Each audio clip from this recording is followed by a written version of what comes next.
Bidadi township ವಿಚಾರದಲ್ಲಿ ಸರ್ಕಾರ ಇವತ್ತು ಒಂದು ಮಹತ್ವ ಅಂತ ಹೆಜ್ಜೆಯನ್ನು ಇಟ್ಟಿದೆ. ನಿಮಗೆ ದೇವನಹಳ್ಳಿ ಚನ್ನರಾಯಪಟ್ಟಣ ಪ್ರಕರಣ ಗೊತ್ತಿರ್ಬೋದು. ಆ ಹಂತದಲ್ಲಿ ಸರ್ಕಾರವೇ ಒಂದು ಮಾತನ್ನು ಹೇಳಿತ್ತು, ನಾವು ನೇರವಾಗಿ ಭೂಸ್ವಾಧೀನ ಮಾಡಲ್ಲ, ಬಲವಂತದಿಂದ ಭೂಸ್ವಾಧೀನ ಮಾಡಲ್ಲ, ಆದರೆ ರೈತರೇ ಮುಂದೆ ಬಂದು ಭೂಮಿ ಕೊಟ್ಟರೆ ನಾವು ಸ್ವೀಕಾರ ಮಾಡ್ತೀವಿ ಅಂತ ಹೇಳಿತ್ತು. ಈಗ ಬಿಡದಿಯಲ್ಲೂ ಕೂಡ ರಾಜ್ಯ ಸರ್ಕಾರ ಅದೇ ಮಾತನ್ನು ಹೇಳ್ತಾ ಇದೆ, ನಾವು ಬಲವಂತವಾಗಿ ರೈತರಿಂದ ಭೂಸ್ವಾಧೀನ ಮಾಡಲ್ಲ, ಬದಲಾಗಿ ಯಾರು ಹಾಗೇ ಇರ್ತಾರೋ ಅವರು ಎಂದಿನಂತೆ ತಮ್ಮ ಜೀವನವನ್ನು ಮುಂದುವರಿಸ್ಕೊಂಡು ಹೋಗೋದು, ಅವರೇ ಸ್ವ ಇಚ್ಛೆಯಿಂದ ಬಂದು ಭೂಮಿಯನ್ನು ಕೊಟ್ಟರೆ ಮಾತ್ರ ನಾವು ಸ್ವೀಕಾರ ಮಾಡ್ತೀವಿ ಅನ್ನುವಂಥ ಮಹತ್ವದ ನಿರ್ಧಾರವನ್ನು ಇವತ್ತು ರಾಜ್ಯ ಸರ್ಕಾರ ಮಾಡಿದೆ. ಇದರ ಜೊತೆಗೆ ಒಂದು ಮಹತ್ವ ಅಂತ ಕಮಿಟಿಯನ್ನು ಕೂಡ ಮಾಡ್ತಾ ಇದೆ. ಈ ಕಮಿಟಿ ಆ ರೈತರ ಬಳಿ ತೆರಳಿ ಅವರ ಅಭಿಪ್ರಾಯ ಸಂಗ್ರಹವನ್ನು ಕೂಡ ಮಾಡ್ತಾರೆ. ಅದಾದ ಬಳಿಕ ವರದಿ ಬಂದ ನಂತರ ಮುಂದೆ ಏನು ಮಾಡಬೇಕು ಅದರ ಬಗ್ಗೆ ನಿರ್ಧಾರವನ್ನು ಸರ್ಕಾರ ಮಾಡುತ್ತೆ. ಹಾಗಾದರೆ ಇವತ್ತಿನ ಮುಖ್ಯಮಂತ್ರಿಗಳ ಮಾಧ್ಯಮಗೋಷ್ಠಿಯ ಹೈಲೈಟ್ ಏನಿದೆ, ಸಂಪೂರ್ಣ ವಿವರ ನಿಮ್ಮ ಮುಂದೆ. ನಾನು ಬಲವಂತ ಮಾಡೋದಿಲ್ಲ, ಯಾರು ಬೇಕೋ ಅವ್ರು ತೆಗೆದುಕೊಂಡು ಹೋಗಲಿ. ಇದು ನನಗೂ ರೈತಂಗಿರುವಂಥ ಸಂಬಂಧ. ಇದು ನನ್ನ ಕನಸಿನ ಪ್ರಾಜೆಕ್ಟ್ ಅಲ್ಲ. ಇದು ಒಡೆಯದಾರೆ ಬೇಕಾದ್ರೆ ಬಂದು ನನಗೆ ಹೊಡೀರಿ, ಏನು ತೊಂದರೆ ಇಲ್ಲ. ಬಲವಂತವಾಗಿ ಯಾವ ಕಾರಣಕ್ಕೂ ನಿಮ್ಮ ಜಮೀನು ತೆಗೆದುಕೊಳ್ಳುವಂಥ ಅವಶ್ಯಕತೆ ನಮ್ಮ ಸರ್ಕಾರಕ್ಕಿಲ್ಲ. ಬಿಡದಿ ಟೌನ್ಶಿಪ್ ವಿಚಾರದಲ್ಲಿ ರಾಜ್ಯ ಸರ್ಕಾರ ಮಹತ್ವದ ಹೆಜ್ಜೆ ಇಟ್ಟಿದೆ. ಅತ್ತ ರೈತರು ನಿರಂತರವಾಗಿ ಪ್ರತಿಭಟನೆ ಮಾಡ್ತಾ ಇದ್ರೆ ವಿಪಕ್ಷಗಳು ಕೂಡ ಸರ್ಕಾರದ ವಿರುದ್ಧ ಮುಗಿಬೀಳ್ತಾ ಇದ್ವು. ಇದೀಗ ಡಿಕೆ ಶಿವಕುಮಾರ್ ಸರ್ಕಾರ ದೇವನಹಳ್ಳಿ ಮಾಡೆಲ್ ಮೊರೆ ಹೋಗಿದೆ. ಅತ್ತ ಕೊಡುವವರಿಗೂ ಸೈ, ಬಿಡದಿರುವವರಿಗೂ ಸೈ ಎಂಬ ಫಾರ್ಮುಲಾಗೆ ಸರ್ಕಾರ ಬಂದಿದೆ.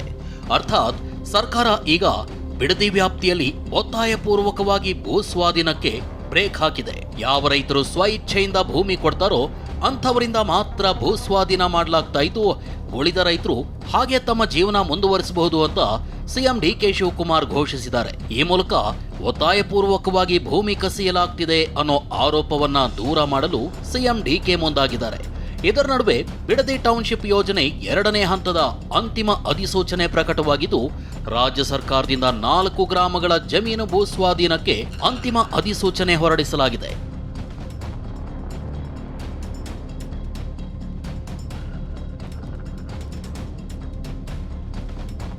ಯಾವ ರೈತರ ಜಮೀನು ಬಲವಂತವಾಗಿ ತೆಗೆದುಕೊಳ್ಳೋ ಅವಶ್ಯಕತೆ ಇಲ್ಲ ಅಂದಿರೋ ಸಿಎಂ ಡಿಕೆ ಶಿವಕುಮಾರ್, ಸ್ವಇಚ್ಛೆಯಿಂದ ಕೊಟ್ರೆ ಮಾತ್ರ ಭೂ ಸ್ವಾಧೀನ, ಬಲವಂತವಾಗಿ ನಮಗೆ ಜಮೀನು ತೆಗೆದುಕೊಳ್ಳೋ ಅವಶ್ಯಕತೆ ಇಲ್ಲ ಅಂದಿದ್ದಾರೆ.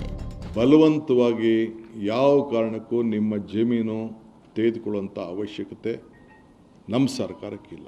ಮುಖ್ಯಮಂತ್ರಿಗಳಾದಂಥ ಗೌರವಾನ್ವಿತ ಕುಮಾರಸ್ವಾಮಿಯವರು, ಯಡಿಯೂರಪ್ಪನವರು ಏನು ಮಾರ್ಗದರ್ಶನವನ್ನು ಕೊಟ್ಟಿದ್ದಾರೆ ಅವೆಲ್ಲ ಮುಂದುವರೆದಂಥ ಯೋಜನೆಗಳು. ಇದು ಕಂಟಿನ್ಯೂಷನ್ ಪ್ರೋಸೆಸ್. ಇದು ಸ್ವಇಚ್ಛೆಯಿಂದ ಯಾರಿಗೆ ಆಸ್ತಿ ನಮಗೆ ಇದು ಝೋನಿಂಗ್ ಇದೆ, ನಮ್ಗೆ ಬೇಕು, ದುಡ್ಡು ಬೇಕು ಅಂತ ಹೇಳ್ತಾರೆ, ಅವ್ರಿಗೆ ಕೊಡ್ತೀವಿ, ಯಾರಿಗೆ ಬೇಡ ಅಂತ ಬಿಡ್ತೀವಿ. It is A continuous process. We will not force anyone. ಯಾರು ರೈತರು ಇಲ್ಲ ಪಾಪ ಅವ್ರು ಯಾರು ಮಾರ್ಕೊಳ್ಳೋಂಗಿಲ್ಲ, ಅವ್ರು ಬದುಕು ಕಟ್ಕೋಬೇಕು, ಅವ್ರಿಗೇನೋ ನೋಡ್ಕೋಬೇಕು. ಯಾರು ಮಾರ್ಕೋತೀನಿ, ಇಲ್ಲ ನಾನು ಕೊಟ್ಬಿಡ್ತೀನಿ, ನನಗೆ ದುಡ್ಡು ಕೊಡಿ ಅಂತ ಅಂದರೆ ಈಗಾಗಲೇ ನೋಟಿಫಿಕೇಷನ್ಗಳು ಆಗೋಗಿದೆ. ಯಾರು ಬೇಕಾದ್ರೂ ಹಣ ತೆಗೆದುಕೊಂಡು ಹೋಗಲಿ, ನಾನು ಬಲವಂತ ಮಾಡೋದಿಲ್ಲ. ಯಾರು ಮುಂದೆ ಬರ್ತಾರೋ, ಯಾರು ಬೇಕೋ ಅವ್ರು ತೆಗೆದುಕೊಂಡು ಹೋಗಲಿ, ಯಾರು ಬೇಡ ಬಲವಂತ ಏನು.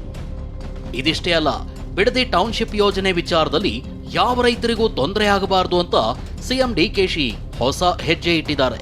ಸಮಿತಿಯೊಂದನ್ನು ರಚನೆ ಮಾಡೋಕೆ ಸರ್ಕಾರ ನಿರ್ಧಾರ ಮಾಡಿದೆ. ಸಮಿತಿಯಲ್ಲಿ ಯಾರ್ಯಾರು ಇರಬೇಕು ಅಂತ ಶೀಘ್ರದಲ್ಲೇ ನಿರ್ಧಾರ ಮಾಡಲಾಗುತ್ತೆ. ಸಮಿತಿ ವರದಿ ಆಧರಿಸಿ ಮುಂದಿನ ನಿರ್ಧಾರ ಕೈಗೊಳ್ಳಲಾಗುತ್ತೆ ಅಂತ ಸಿಎಂ ಡಿಕೆ ಶಿವಕುಮಾರ್ ಘೋಷಣೆ ಮಾಡಿದರು. ನಾನು ಇದಕ್ಕೆ ಒಂದು ಸಣ್ಣ ಸಮಿತಿಯನ್ನು ರಚನೆ ಮಾಡ್ತೀನಿ. ಒಂದು 2-3 ತಿಂಗಳಲ್ಲಿ ಶಾಸಕರು ಮಾಡಬೇಕು, ಇಲ್ಲ ಅಂತಂದರೆ ಅಧಿಕಾರಿಗಳು ಮಾಡಬೇಕು, ಇಲ್ಲಾಂದರೆ ಜಡ್ಜಸ್ ಯಾರು ಮಾಡಬೇಕು, ಇಲ್ಲ ರಿಟೈರ್ಡ್ ಜಡ್ಜ್ ಮಾಡಬೇಕು ಅನ್ನೋದನ್ನು ನಾನು ನನ್ನ ಸಂಪುಟದ ಸಭೆಯಲ್ಲಿ ಮುಂದಕ್ಕೆ ಚರ್ಚೆ ಮಾಡಿಬಿಟ್ಟು ನಾನು ತೀರ್ಮಾನವನ್ನು ಮಾಡ್ತೀನಿ. 1-2 ತಿಂಗಳು ಅವರು ರಿಪೋರ್ಟ್ ಕೊಡಲಿ. ದಯವಿಟ್ಟು ಮನಸ್ಸಿಗೆ ನೋಯಿಸ್ಕೋಬಾರ್ದು, ಯಾವ ರೈತರು ನೋಯಿಸಬಾರ್ದು ನಾವು. ಸೊ ರಿಪೋರ್ಟ್ ಬರೋವರೆಗೂ ನಾನು ಕಾಯ್ತೀನಿ, ಮುಂದಕ್ಕೆ ನೋಡೋಣ ಅದೇನು ಹೇಳ್ತಾರೆ, ರೈತರು ಏನು ಹೇಳ್ತಾರೆ, ರೈತರಿಗೆ ಬಿಟ್ಬಿಡ್ತೀನಿ. ಇದು ನನಗೂ ರೈತಂಗಿರುವಂಥ ಸಂಬಂಧ, ಇದು ನಿಮಗೂ ಇದಕ್ಕೂ ಸಂಬಂಧ ಇಲ್ಲ. ಇದು ಟೌನ್ಶಿಪ್ ನನ್ನ ಕನಸಿನ ಪ್ರಾಜೆಕ್ಟ್ ಅಲ್ವೇ ಅಲ್ಲ ಎಂದ ಸಿಎಂ. ಈ ಯೋಜನೆ ನನ್ನ ಕನಸಿನ ಪ್ರಾಜೆಕ್ಟ್ ಅಲ್ಲ. ಇದು ಯಾವತ್ತೂ ಕೂಡ ನಾನು ನನ್ನ ಕನಸಿನ ಯೋಜನೆ ಈ ಬಿಡದಿ ಟೌನ್ಶಿಪ್ ಅಂತ ನಾನು ಹೇಳೇ ಇಲ್ಲ. ನಾನು ಇದಕ್ಕೆ ಫೌಂಡೇಶನ್ ಹಾಕಿಲ್ಲ. ಏನು ನಮ್ಮ ಹಿರಿಯರು ರೈತ ಬಂಧು ಹೋರಾಟಗಾರರು ಅವರು ಏನು ಈ ರಾಜ್ಯಕ್ಕೆ ಮಾರ್ಗದರ್ಶನ ಕೊಟ್ಟರು, ಆ ಮಾರ್ಗದರ್ಶನದಲ್ಲಿ ಮುನ್ನುಡಿ ಬರೆಯುವಂಥ ಕೆಲಸ ಮಾತ್ರ ನಾನು ಮಾಡ್ತಾ ಇದ್ದೀನಿ. ರಾಜಕೀಯಕ್ಕೋಸ್ಕರ ರೈತರನ್ನ ಬಲಿ ಕೊಡೋ ಕೆಲಸ ಆಗ್ತಿದೆ. ಅದ್ಯಾವುದಕ್ಕೂ ಬಲಿ ಆಗಬೇಡಿ. ಸಮಿತಿ ಮುಂದೆ ನೀವು ಏನೇನು ಹೇಳಬೇಕೋ ಹೇಳಿ ಅಂತ ಸಿಎಂ ಡಿಕೆಶಿ ಹೇಳಿದ್ರು. ನನ್ನ ತಾಯಂದಿರು ಅಧಿಕಾರಿಗಳಿಗೆ ಪೊರಕೇಲು ಹೊಡೆಯೋ ಅವಶ್ಯಕತೆ ಇಲ್ಲ, ನನಗೆ ಹೊಡೀರಿ ಅಂದಿದ್ದಾರೆ. ಸುಮ್ಮನೆ ಇವ್ರು ಯಾರೋ ರಾಜಕೀಯಕ್ಕೋಸ್ಕರ ನಿಮ್ಮನ್ನ ಬಲಿ ಕೊಡ್ತಾ ಇದ್ದಾರೆ. ನೀವು ಬಲಿ ಆಗಬೇಡಿ. ಇವರು ರಾಜಕೀಯಕ್ಕೆ ಸಮಿತಿಯವ್ರು ಬರ್ತಾರೆ, ಸಮಿತಿ ಮುಂದೆ ನಿಮ್ಗೆ ಏನು ಬೇಕಾದ್ರೂ ಹೇಳ್ಕೊಳ್ಳಿ. ಹೊಡೆಯೋದಾದ್ರೆ ಬೇಕಾದ್ರೆ ಬಂದು ನನಗೆ ಹೊಡೀರಿ, ಏನು ತೊಂದರೆ ಇಲ್ಲ. ಯಾವ ನನ್ನ ತಾಯಿ ಪೊರಕೆಗೆ ಇಟ್ಟು ನಮ್ಮ ಅಧಿಕಾರಿಗಳು ಹೊಡೆಯೋ ಅವಶ್ಯಕತೆ ಇಲ್ಲ. ನನಗೆ ಬೇಕಾದ್ರೆ ಹೊಡೆಯಲಿ, ನಾನು ಹೊಡೆಸ್ಕೊಳಕ್ಕೆ ರೆಡಿ ಇದ್ದೀನಿ.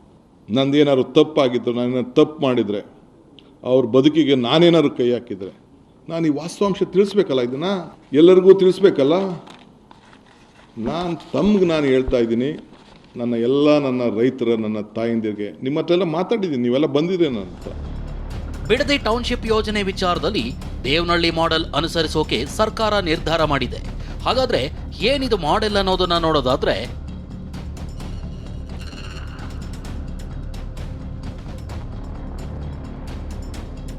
ಬಿಡದಿ ಟೌನ್ಶಿಪ್ ಯೋಜನೆ ವಿಚಾರದಲ್ಲಿ ದೇವನಹಳ್ಳಿ ಮಾಡೆಲ್ ಅನುಸರಿಸೋಕೆ ರಾಜ್ಯ ಸರ್ಕಾರ ನಿರ್ಧಾರ ಮಾಡಿದೆ.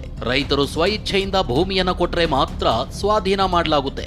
ರೈತರು ತಾವಾಗೆ ಕೊಟ್ರೆ ಜಮೀನು ಸ್ವಾಧೀನಪಡಿಸಿಕೊಳ್ಳಲಾಗುತ್ತೆ. ತಮ್ಮ ಭೂಮಿ ಕೊಡಲು ರೈತರಿಗೆ ಇಷ್ಟ ಇಲ್ಲದಿದ್ರೆ ಭೂ ಸ್ವಾಧೀನ ಮಾಡೋದಿಲ್ಲ. ಒತ್ತಾಯಪೂರ್ವಕವಾಗಿ ರೈತರ ಜಮೀನನ್ನ ಸ್ವಾಧೀನಪಡಿಸಿಕೊಳ್ಳಲ್ಲ. ಈಗ ವಿಶೇಷ ಸಮಿತಿ ರಚಿಸಲಾಗಿದ್ದು, ಮುಂದೆ ಈ ಸಮಿತಿ ರೈತರನ್ನ ಭೇಟಿಯಾಗಿ ಅಭಿಪ್ರಾಯ ಸಂಗ್ರಹ ಮಾಡಲಿದೆ. 70%ಕ್ಕಿಂತ ಹೆಚ್ಚಿನ ಜನ ಭೂಮಿ ನೀಡಲು ಒಪ್ಪಿದ್ರೆ ಯೋಜನೆ ಮುಂದೆ ಸಾಗೋ ಸಾಧ್ಯತೆ ಇದೆ. ಒಂದ್ ವೇಳೆ 70%ಕ್ಕಿಂತ ಕಡಿಮೆ ಜನ ಭೂಮಿ ನೀಡಲು ನಿರಾಕರಿಸಿದ್ರೆ ಆಗ ಯೋಜನೆಯ ಬಗ್ಗೆ ಮತ್ತೆ ಪರಾಮರ್ಶೆ ಮಾಡೋ ಸಾಧ್ಯತೆ ಇದೆ. ಈ ಸಮಿತಿಯಲ್ಲಿ ಕಾನೂನು ತಜ್ಞರು, ತಾಂತ್ರಿಕ ತಜ್ಞರು, ನಿವೃತ್ತ ಹಿರಿಯ ಅಧಿಕಾರಿಗಳು ಇರೋ ಸಾಧ್ಯತೆ ಇದ್ದು, ಕಾನೂನಾತ್ಮಕವಾಗಿ ಮತ್ತು ತಾಂತ್ರಿಕ ದೃಷ್ಟಿಕೋನದಲ್ಲಿ ಚರ್ಚೆ ಮಾಡಲಿದೆ. ಯಾವ ರೈತರ ಜಮೀನು ಬಲವಂತವಾಗಿ ತೆಗೆದುಕೊಳ್ಳೋ ಅವಶ್ಯಕತೆ ಇಲ್ಲ ಅಂದಿರೋ ಸಿಎಂ ಡಿಕೆ ಶಿವಕುಮಾರ್, ನಿಮ್ಮ ಆಸ್ತಿಯನ್ನ ನೀವೇ ಇಟ್ಕೊಳ್ಳಿ, ನಿಮ್ಮ ಬದುಕು ಕಟ್ಕೊಳ್ಳಿ ಅಂದಿದ್ದಾರೆ. ಹೊಸ ಸಮಿತಿ ರಚನೆ ಮಾಡಲಾಗುತ್ತೆ, ಅದರ ಮುಂದೆ ಎಲ್ಲವನ್ನೂ ಹೇಳಬಹುದು ಅಂದಿದ್ದಾರೆ. ಪ್ರಮೋದ್ ಜೊತೆ ಹರೀಶ್, TV9 ಬೆಂಗಳೂರು.